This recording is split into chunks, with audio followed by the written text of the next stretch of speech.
Welcome back to another book talk with Tracy, and today it is the second installment talking about my book Blood Ties, which happens to be book 2 in the Three Strand Cord series. As I mentioned last time, it follows along with the story of Tempest, Stella, and Charisse, who were the three main characters in book 1. This time we focus mostly on Charisse, but we do have two other characters, her brother Dirk and Blue Shepherd, who appeared in book 1. So it still follows that same thing that I did in book 1, in that it's written from 3 different points of view, various stories that tie together. Once again, there's lots of intrigue. There's maybe some steamier bits, although nothing graphic. There's some drugs and some kidnapping again and various other things. But I think the real main strong part about this book is the redemption side of things, because all 3 characters come from a place either of unbelief at the beginning, or in Blue's case, he was raised in a Christian home but had a lot of doubts and maybe even was a bit disenchanted with his father's faith and why things weren't working out for him. And he has an interesting story. I weave some other sort of slanderous things that happened to him into the book, and maybe some sort of surprise elements. Certainly for Charisse, she is that character who was so boy crazy that at the point when we get in this book, she's basically just given up. She thinks that she isn't capable of having a real deep relationship, and she's just given into the notion that she's, only cares about sex, so why not just go with that? And so she sort of feels like a failure, I guess, especially compared to her 2 best friends who seem to have it all together in her mind. And then there's Dirk. He's a really cool character. He was not really the nicest guy in the first book, but he becomes very endearing, if I can say that. He wanted to, first of all, he was thinking about trying to impress Tempest because he had a crush on her. And so because she's a Christian, he thinks, oh, well, I'm going to start going to church. Then he, had some other issues and whatever. And so he decides that he's going to prove himself by going down to an orphanage in Mexico and to do some good deeds, as it were.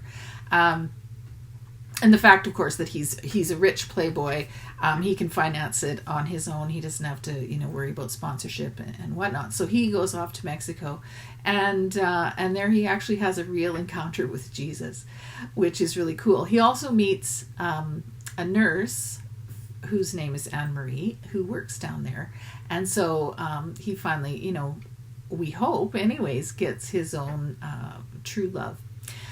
But an interesting part about that setting was the orphanage that I describe in this book is actually based on a real place. It's called Vicente Guerrero. It's on the Baja Peninsula. And my family and I went there a number of years ago, many years ago, like 20 now, when my children were still at home. And we took them down there and we did a little bit of service there. Because they do that, they let people come and help them. And so a lot of the setting, a lot of the sort of things that about that place are actually based on a real place that was very impactful to our family. We went there, and when we came back, my husband ended up going into ministry. So it was a really impactful place. Part of what happens there, though, is totally fictitious. And that is, there's some drugs being run out of that orphanage. So that's not real by any means, by any stretch. I wouldn't want to lead you to think that. But that's kind of one cool part about this book is I was able to use that setting, and hopefully that comes across, in the book. It's one of those books that I think sticks with you. It's a little bit longer than book one and a little bit meatier, as I said, because of some of the twists and turns. But again, we've got lots going on, and I just really felt that it was an important part of the saga to continue with Charisse's story for sure, and also with Dirk and Blue. So I hope you enjoy it. I highly recommend that you read book one first before you read book two. Of course, it does stand alone, but I think it just helps to fill in some of those blanks, especially about the characters and their motivation and stuff like that. So I do recommend that you read them in order. This book first and then book two, Blood Ties.